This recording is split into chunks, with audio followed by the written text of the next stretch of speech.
Hey there, this is Lynn. Happy Monday. It is April the 7th, 2025. I've just completed 98 weeks on the carnivore diet. And I am getting ready to fly out to Tennessee tomorrow. So this is a just throw on a t-shirt, yucky hair day, get all my laundry done, pack, all of that.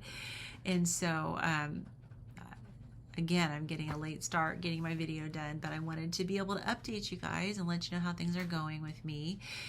So this past week, I'm still on Coach Lisa's program, and I have to admit, I did not do very well at all following her plan. I had so much on my mind and I just didn't prepare like I should. I, of course, continue to eat carnivore, but I fell back into my old bad eating habits of not eating enough. And so I also, because it's April, was able to add things. So last month in March, it was just a beef and salt only month. And we had the fasts and I did amazingly well. And this week we could add, fish, pork if we wanted to. I didn't add pork, lamb, eggs. So what did I do? I went crazy with eggs. And I had bacon and eggs a lot, probably too much. And I actually went to the store and I found a little 18 pack of quail eggs. And so one of our meals, we had a quail egg omelet, and I had not had quail eggs before, but quail eggs the whole egg is low histamine. So they were actually good. They were probably, I'd say, a little milder than chicken eggs. And then we also got a 6-pack or an 8-pack, I think, of duck eggs. I think it was a 6-pack, which are quite a bit bigger than chicken eggs. And we had those. And those were really good. I think I really like the duck eggs, maybe a little more than chicken eggs possibly, but they're all really good. So that was a couple of new experiences for me. But I know I had too much of eggs and bacon because by the middle of the week, I was getting itchy.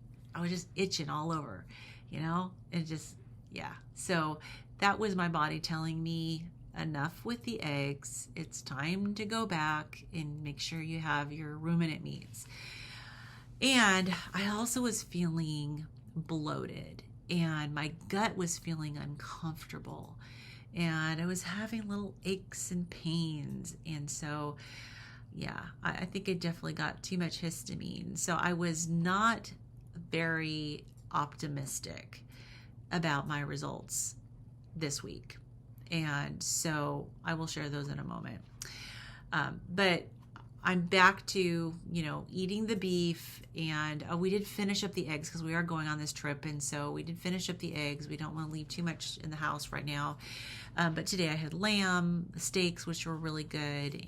But again, not eating enough. I was supposed to get 2,000 calories today.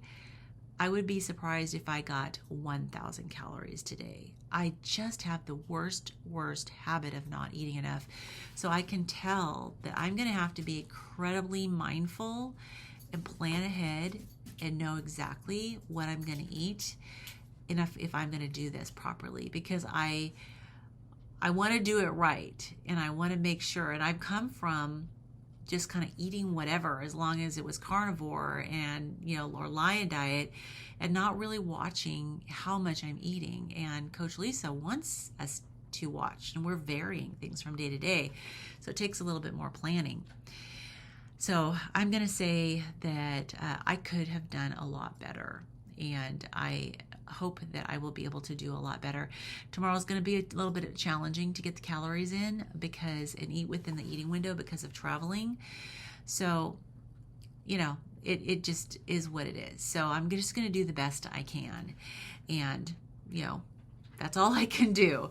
So if any of you have been watching, Lindy and I have been working out together live. And we're so excited because last Thursday I invited Coach Lisa to come on to our live stream that we do every week. And sorry, my husband's coughing. He's got a cold. But he and she really, really encouraged us, and she volunteered to lead us in chair workouts. These chair workouts are hard. They're not easy, but they're to work on getting our cardiovascular system in good shape. And so she came on with us Friday, and did a chair workout with us, and then we did it by ourselves followed her along again Saturday and again this morning. And doing it 2 days in a row was a challenge. Lindy and I were both pretty sore, but it's good. Today was easier. And so I'm not going to be able to be available to do it on Tuesday, and I'm not really sure. We're just going to play it by ear for the rest of the week while I'm traveling. But I'm going to try, hopefully, to get another one in. And then Coach Lisa actually suggested that while we're both in Nashville, we see if we can get together and actually do one together, which scares me, but I will do it. It scares me to think of me next to Coach Lisa doing this workout together. Anyways, if she wants me to, I will do it. And so, at least I'll be able to see, this is how you should do it. And this is how probably most of us do it, because we just don't have the core strength and we don't have the muscles that she has. But goals, right? We're going to get there. And so Lindy's super excited. She's happy. She's really enjoying the workout as well. And we're just optimistic that if we can keep this up, that we're going to get in good shape. So that'll be really great. So keep an eye out for more of those. I do have, and I know I mentioned this before, but I do have the Easter book. There's plenty of time to order it. It only takes 2 days. This is part of our Carnivore Kids holiday series, the Bitter Bunny Brigade's Bacon Breakthrough. Super cute story. And so I'll put the link in the description of the video. So if you want to check that out, you can look at it. And let me see what else I have here. Okay. So this coming week, there's more fat to be eaten. Obviously, there's a variation in macros, variation in calories. Wednesday, we've got a water fast. Saturday is a fat fast. I'm just going to do it regardless. I'm going to trust the process. And if I gain weight, I gain weight. Because Coach Lisa assures us that if we follow, the weight will come off. And incorporating the exercise, I'm sure, is going to be a benefit in the long run. So I am just throwing myself at her mercy and just trusting that if I follow this, it's going to work. All right. So with that said, let's go on to this week's results.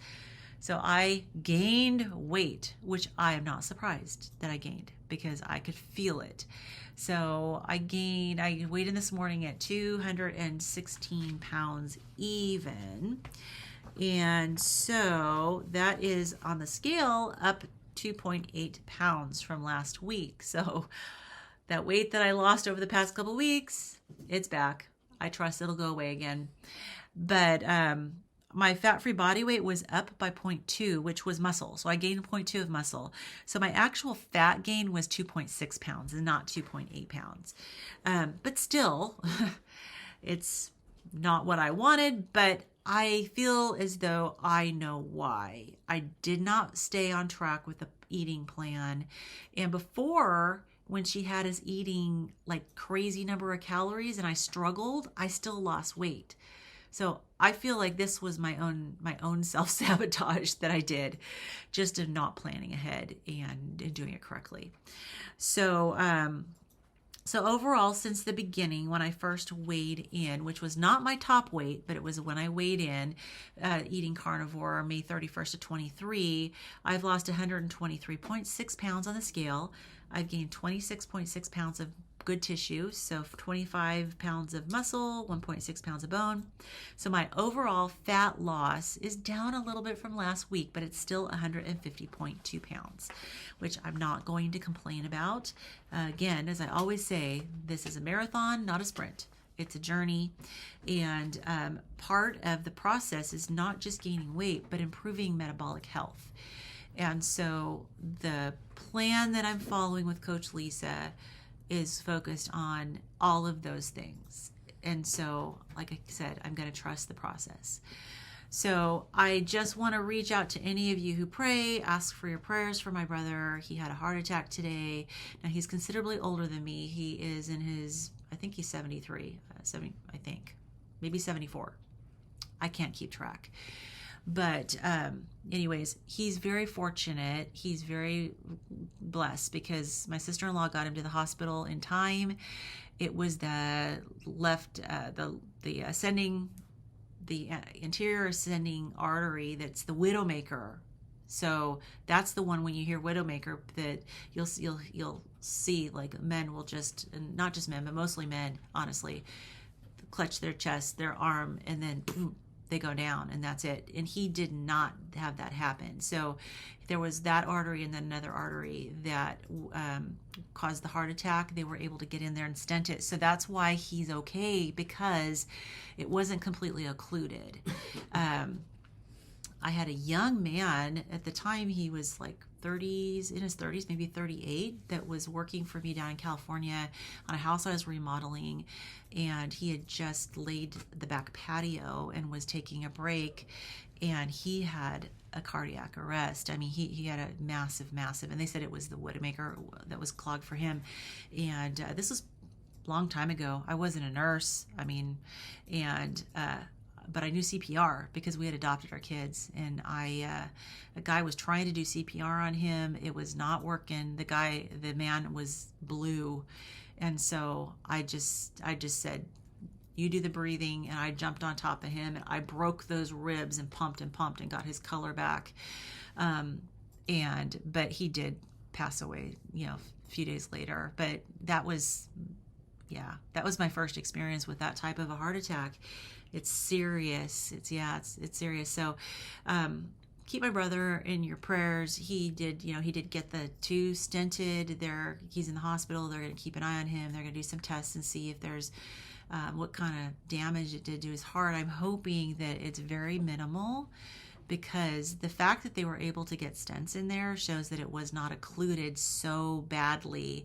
Because if it's occluded too badly, they can't get a stent in, and they have to do open heart surgery. And with that artery, it's not a good outcome if it was completely occluded. So, so keep him in your prayers for speedy recovery. Please pray for my sister-in-law. I know this is extremely stressful for her. Sorry, not for him, but for her.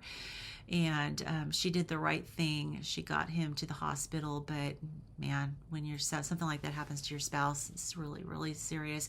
And he eats well. They've been doing ketogenic diet for a long time, but he was exposed to Agent Orange in Vietnam. He was in the Vietnam War, and which makes I guess his doctor said that his diabetes is because of that, and who knows how long he had diabetes before he got diagnosed. I mean, his A1C was through the roof, so I'm assuming that played a role in it. But anyways, we're just very thankful. Thank God that he is okay and that he's doing well. I got an update from her, and he's good coloring, vitals are good. Was he gonna get ready to eat dinner? And so that was a scare. So anyways, keep him in your prayers. Keep my sister-in-law in your prayers for peace for her, and that he will have a full recovery. So, all right. Well, with that said, I'm going to get going. I've got packing to do. I've got towels to wash for our house sitter, and who knows what else I have to do. But I'm going to get it all done and make sure that we're ready to go and leave for our flight tomorrow morning. So I hope you're all having a wonderful day, and I'll see you in the next video. And if you're going to be at the Tennessee meetup, I'll see you there. Bye-bye.